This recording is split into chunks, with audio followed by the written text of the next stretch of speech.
Hello everyone, this is doctor Jeevesh Yadav. तो इस video में मैं कंप्लीट डिटेल आपको बताने वाला हूँ all India institute of Ayurveda के सीट्स डिटेल कि कौन से सब्जेक्ट के कितने सीट्स हैं और उस सब्जेक्ट में पर्टिकुलरली जो रिजर्वेशन होता है, जैसे कि जनरल के लिए कितने हैं, ओबीसी के लिए कितने हैं, एससी के लिए कितने हैं, एसटी के लिए कितने हैं। ठीक है, साथ ही साथ लास्ट ईयर 5000 प्लस रैंक वालों को कैसे करके अय्या के अंतर्गत सीट मिला था। ठीक है, all India institute of Ayurveda Sarita Vihar के अंतर्गत जो सीट है वो अलॉट हुआ था। तो वो सारी चीज़ों को इस वीडियो में अपन डिटेल से कवर करेंगे, तो ये वीडियो अच्छे से देखना। और ये सारी जो डिटेलिंग है ये ऑफिशियल साइट के ऊपर आपका अवेलेबल है, बट वहाँ पे मैंने जो है ये जो डिटेलिंग है वो एक एक करके पुटअप किया है, तो ये आप जो है वेरीफाई भी कर सकते हो। ठीक है, जो काउंसलिंग साइट है वहाँ पर विजिट करके, बट वहाँ पे आपको जो डेटा है वो इधर उधर मिलेगा। ओके, स्टार्ट करते हैं तो आज के वीडियो। तो सबसे पहले तो all India institute of Ayurveda में टोटल कौन से सब्जेक्ट के कितने सीट्स हैं वो अपन यहाँ पे डिस्कस करते हैं। तो सबसे पहले तो आपका संहिता एवं सिद्धांत का, तो संहिता एवं सिद्धांत का जब ऑफिशियल साइट के ऊपर मैंने चेक किया तो 7 सीट बता रहा था, लेकिन जब काउंसलिंग लिस्ट मैंने देखा तो काउंसलिंग लिस्ट में 4 ही सीट फिलअप हुआ था। ठीक है, तो द्रव्य गुण का कितना 7 सीट था और 7 सीट पूरा जो है ऑल इंडिया इंस्टीट्यूट का जो है फिलअप हुआ था काउंसलिंग बेस पे। कौमार्य वृत्त का जो है ऑफिशियल साइट के ऊपर 5 सीट दिखा रहा है, बट काउंसलिंग में आपका 7 सीट दिखा रहा था, तो मे बी इसमें 2 सीट इंक्रीज हुआ होगा। फिर इसके बाद में काय चिकित्सा का टोटल 9 सीट बता रहा था ऑफिशियल साइट के ऊपर, और काउंसलिंग में भी 9 ही सीट फिलअप हुए हैं। इसके बाद में क्रिया शरीर के बारे में बात करें तो क्रिया शरीर का टोटल नंबर ऑफ जो सीट है वो आपका 6 दिखा रहा था। ठीक है, और टोटल जो क्रिया शरीर है उसमें जो सीट फिलअप हुए हैं वो टोटल 7 है, यानी कि इसका भी सीट इंक्रीज हुआ है। पंचकर्म में ऑफिशियल साइड में 6 सीट दिखा रहा था, लेकिन काउंसलिंग बेस पे 8 सीट भरा हुआ है। ठीक है, ये ऑफिशियल साइड के ऊपर AACC के साइड के ऊपर आप चेक कर सकते हो। ठीक है, यानी कि इसका भी सीट इंक्रीज हुआ है। फिर इसके बाद में प्रसूति एवं स्त्री रोग के विषय में बात करें तो इसके टोटल आपके 7 सीट हैं, जो 7 सीट आपके काउंसलिंग के थ्रू फिलअप हुए हैं। फिर रसशास्त्र एवं भेषज कल्पना के टोटल जो साइट है उसके ऊपर मैंने चेक किया तो 5 सीट दिखा रहा था। ठीक है, और सीट जो फिलअप हुए हैं वो टोटल है 6। फिर रोग निदान एवं विकृति विज्ञान के 6 सीट हैं, और 6 जो सीट हैं वो आपके फिलअप हुए हैं काउंसलिंग बेस पे। शलाक के जो तंत्र है उसके 7 सीट बताए गए हैं, और 7 सीट आपके काउंसलिंग बेस पे फिलअप हुए हैं। शल्य तंत्र के भी 6 सीट बताए गए हैं, और 6 सीट जो है पूरा काउंसलिंग बेस पे फिलअप हुए हैं। स्वास्थ्य वृत्ति के टोटल 6 सीट बताया गया था ऑफिशियल साइट के ऊपर, लेकिन काउंसलिंग बेस पे 7 सीट फिलअप हुए हैं, यानी कि इसका भी सीट बढ़ा है। ठीक है, तो जो डिटेलिंग था वो मैंने यहाँ पे सबसे पहले बता दिया। अब कैटेगरी वाइज बात करेंगे, जैसे कि आपकी ये जो 6 सीट है, 7 सीट है या 5 सीट है, इसमें भी ओबीसी का कितना है, जर्नल का कितना है, एसटी का कितना है, एससी का कितना है, मतलब रिजर्वेशन के बारे में बात करेंगे इन सीट्स के ऊपर। जो 2023 का जो काउंसलिंग हुआ है उसके बिहाफ पे ही ये रिजर्वेशन मैं आपको बता रहा हूँ। स्टार्ट करते हैं अपन लोग। तो सबसे पहले संहिता एवं सिद्धांत के विषय में बात करते हैं। तो संहिता एवं सिद्धांत में टोटल 4 सीट हैं। ठीक है, जो काउंसलिंग के थ्रू फिलअप हुए थे, जो मैंने चेक किया था। ठीक है, इसमें जर्नल का 1 है, ओबीसी का 2 है, ओबीसी का 2 सीट है, और आपका डीयू कोटा, यानी कि इस सीट के ऊपर ऑल ओवर इंडिया के जो स्टूडेंट है वो पार्टिसिपेट कर सकते हैं। ठीक है, लेकिन जो डीयू कोटा है उसके ऊपर सिर्फ दिल्ली यूनिवर्सिटी के जो स्टूडेंट हैं वही अप्लाई कर सकते हैं। ठीक है, ये स्पेशल कोटा होता है जो दिल्ली यूनिवर्सिटी से जो बच्चे आपके BAMS किए रहते हैं, ठीक है, उनके लिए अप्लाई होता है। तो ये आपका उनके लिए SC कोटा का 1 सीट है। ठीक है, इसके बाद में अपन बात करते हैं द्रव्य गुण विज्ञान। तो द्रव्य गुण विज्ञान में जर्नल के 2 सीट हैं, EWS का 1 सीट है, फिर दिल्ली यूनिवर्सिटी। ठीक है, तो इसके बात करें तो दिल्ली यूनिवर्सिटी के लिए आपका जर्नल का 1 सीट है, ओबीसी का 1 है, और EWS का 1 है। ठीक है, तो ये आपका ऑल ओवर इंडिया के लिए हो गया, और ये डीओ कोटा के लिए हो गया। फिर इसके बाद में कौमार्य वृत्त बाल रोग के विषय में बात करें तो जर्नल का 1 सीट है, ओबीसी का 2 सीट है, एससी का 1 सीट है, एसटी का 2 सीट है, और डीयू का SC कैटेगरी में 1 सीट है। फिर इसके बाद नेक्स्ट बात करते हैं काय चिकित्सा के विषय में। तो काय चिकित्सा में आपका जर्नल का 1 सीट है ऑल ओवर इंडिया के लिए, ओबीसी का 2 सीट है, EWS का 1 सीट है, SC का 1 सीट है। ठीक है, तो ये ऑल ओवर इंडिया कोटा के लिए हो गया। फिर दिल्ली यूनिवर्सिटी डीयू कोटा का अगर बात करें तो जर्नल का 2 सीट है काय चिकित्सा में, EWS का 1 सीट है, और SC का 1 सीट है। फिर बात करते हैं क्रिया शरीर के विषय में। तो क्रिया शरीर में आपका जो जनरल कैटेगरी है ऑल ओवर इंडिया के लिए, उसके लिए 1 सीट रिजर्व है, EWS के लिए 2 सीट रिजर्व है, ओबीसी के लिए 1 सीट रिजर्व है। बात करें डीयू कोटा दिल्ली यूनिवर्सिटी के लिए तो जनरल के लिए 1 है, EWS के लिए 1 है, और ओबीसी के लिए 1 है। फिर बात करते हैं पंचकर्म में। तो पंचकर्म में ऑल ओवर इंडिया के लिए जनरल कैटेगरी के लिए 1 सीट है, ओबीसी के लिए 1 है, एससी के लिए 1 है, एसटी के लिए 1 है। दिल्ली यूनिवर्सिटी कोटा में जनरल के लिए 2 हैं, ईडब्ल्यूएस के लिए 1 है और ओबीसी के लिए 1 है। फिर नेक्स्ट अपन आगे बढ़ते हैं, बात करते हैं पीटीएसआर में। तो पीटीएसआर में ऑल ओवर इंडिया में जनरल के लिए 2 हैं, ईडब्ल्यूएस के लिए 1 है, ओबीसी के लिए 1 है। जबकि डीयू कोटा जो है उसके लिए जनरल के लिए 1 है, ईडब्ल्यूएस के लिए 1 है और ओबीसी के लिए 1 है। फिर रसशास्त्र एवं भेषज कल्पना के विषय में बात करें तो इसमें आपका ईडब्ल्यूएस के लिए 1 सीट है, ठीक है, ये आपका रैंकिंग बता दिया गया है गलती से, ठीक है, तो ईडब्ल्यूएस के लिए 1 है। इसके अलावा आपका ओबीसी के लिए भी 1 ही सीट है, ठीक है, 1 ही सीट है ये, ठीक है, सुधार लेना है इसको। ओबीसी के लिए यहाँ पे मैंने इसको आप सुधार लेना है, 1 ही सीट है, वो रैंकिंग जो है मैंने गलती से बता दिया है, ठीक है। एससी के लिए आपका 1 सीट है, ठीक है, मतलब तीनों के लिए 1-1 सीट है। फिर जो डीयू कोटा है उसमें जनरल के लिए 1 है और ओबीसी के लिए 1 है। फिर नेक्स्ट अपन बात करते हैं रोग निदान एवं विकृति विज्ञान। तो रोग निदान एवं विकृति विज्ञान में जनरल के लिए ऑल ओवर इंडिया के लिए 1 है, ईडब्ल्यूएस के लिए 1 है, एसटी के लिए 1 है, जो रिजर्वेशन है ऑल ओवर इंडिया के स्टूडेंट इसमें पार्टिसिपेट कर सकते हैं। डीयू कोटा में जनरल के लिए 1 है, ओबीसी के लिए 1 है और एससी के लिए 1 है। फिर शलाक्य के विषय में बात करते हैं। तो शलाक्य में ओबीसी के लिए 1 है, ईडब्ल्यूएस के लिए 1 है। इसके अलावा जो डीयू कोटा है उसमें आपका बात करें तो ईडब्ल्यूएस के लिए 1 है, ओबीसी के लिए 2 है और एससी के लिए 2 है। फिर शल्य में बात करें तो जनरल के लिए 2 है, ओबीसी के लिए 1 है। डीयू कोटा के स्टूडेंट के बारे में बात करें तो डीयू कोटा में आपका ओबीसी के लिए 1 है, ईडब्ल्यूएस के लिए 1 है। फिर स्वास्थ्य रीति एवं योगा के विषय में बात करें तो ऑल ओवर इंडिया में जनरल के लिए 1 है, 2 है, ओबीसी के लिए 1 है, इसके अलावा एससी के लिए 1 है, ठीक है। फिर डीयू कोटा के जो स्टूडेंट है उसमें जनरल के लिए 2 है और आपका ओबीसी के लिए 1 है।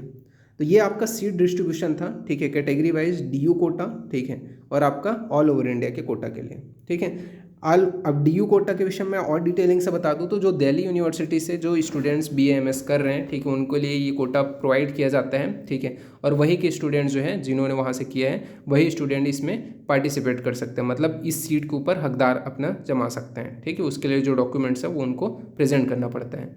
जबकि आपका जो ऑल ओवर इंडिया वाला जो कोटा का सीट रहता है, ठीक है, डीयू कोटा के बाद में जितना भी बचता है वो ऑल ओवर इंडिया का है, उसके ऊपर हर स्टूडेंट, जितने भी ऑल ओवर इंडिया के स्टूडेंट है वो कोई भी स्टेट का हो, ठीक है, वो उस सीट के लिए अप्लाई कर सकते हैं, ठीक है। तो ये सीट वाइज डिस्ट्रीब्यूशन था, ठीक है, कितने सीट्स थे और कौन से कैटेगरी वाइज था। अब यहाँ पे लास्ट ईयर कितने रैंक में कौन से सब्जेक्ट के कौन से सीट्स मिले हैं वो अपन यहाँ पे देखेंगे।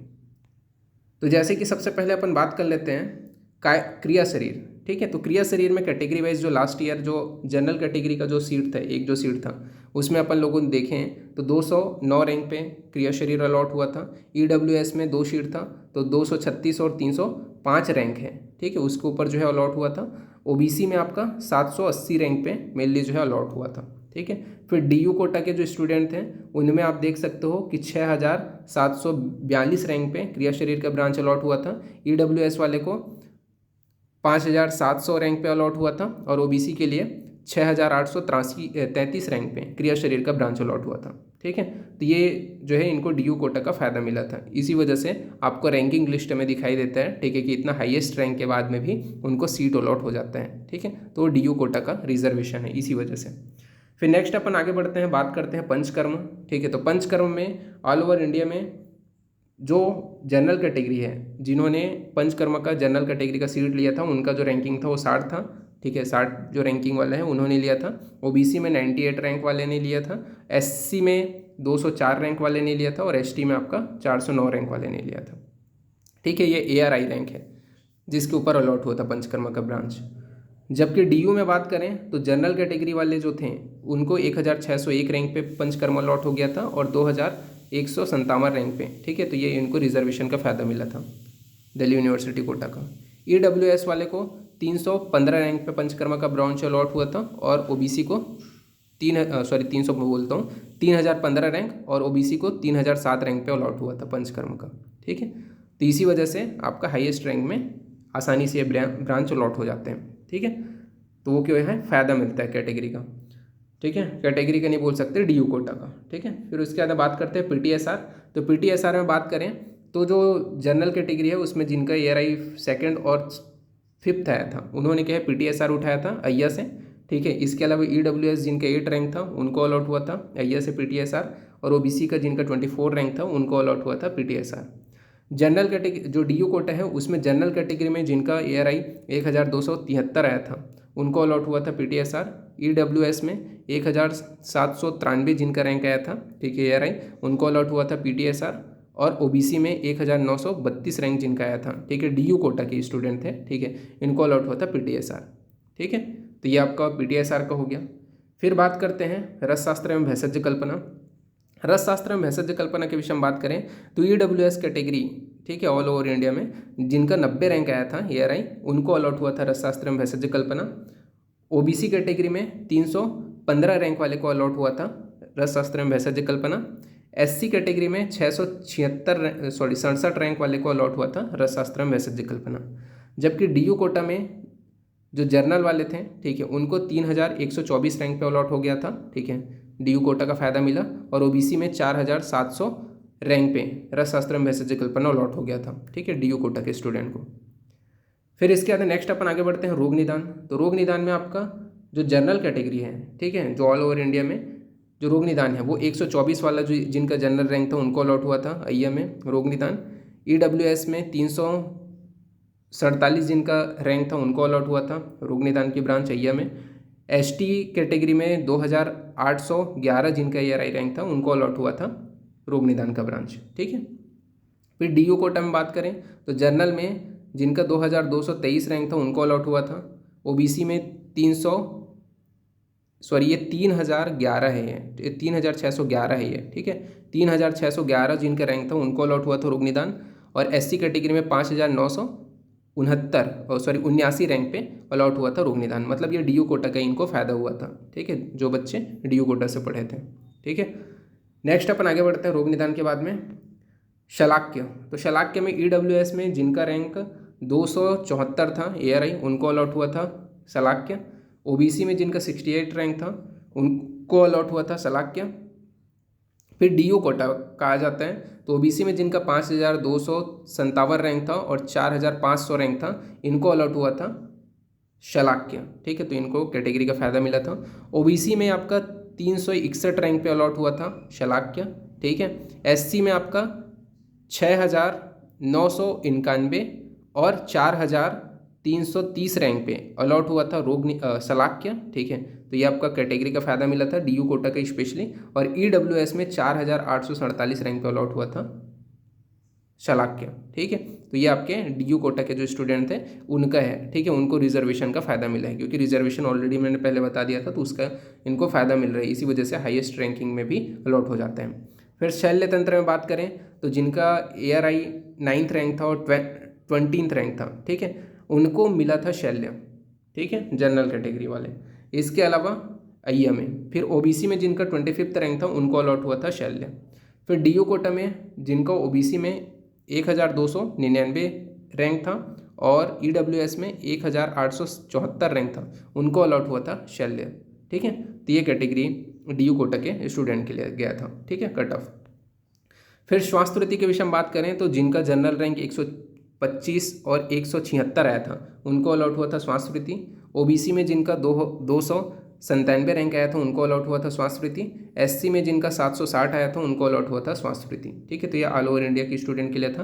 फिर DU कोटा में जिनको रिजर्वेशन था उनको फ़ायदा हुआ। जनरल में जिनका 3191 आया था, 3698 आया था, इनको अलॉट हुआ था, ठीक है, स्वास्थ्य। और OBC में 5968 जिनका आया था और DU कोटा के स्टूडेंट थे उनको अलॉट हुआ था स्वास्थ्य, ठीक है।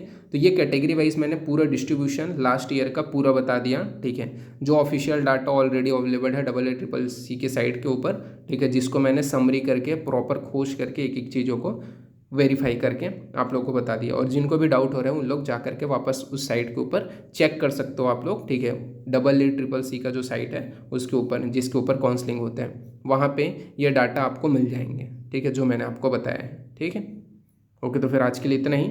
और अगर आपको और जो सेंट्रल इंस्टीट्यूट हैं उनके भी अगर आपको इसी प्रकार से डिस्ट्रीब्यूशन चाहिए, कैटेगरी वाइज कितना कितना सीट्स वहाँ पे रिजर्व होता है सब्जेक्ट वाइज, इसके अलावा आपको जानना है कि लास्ट ईयर कौन से कैटेगरी के लिए कितना रैंकिंग गया था, ठीक है, कौन से सब्जेक्ट के लिए।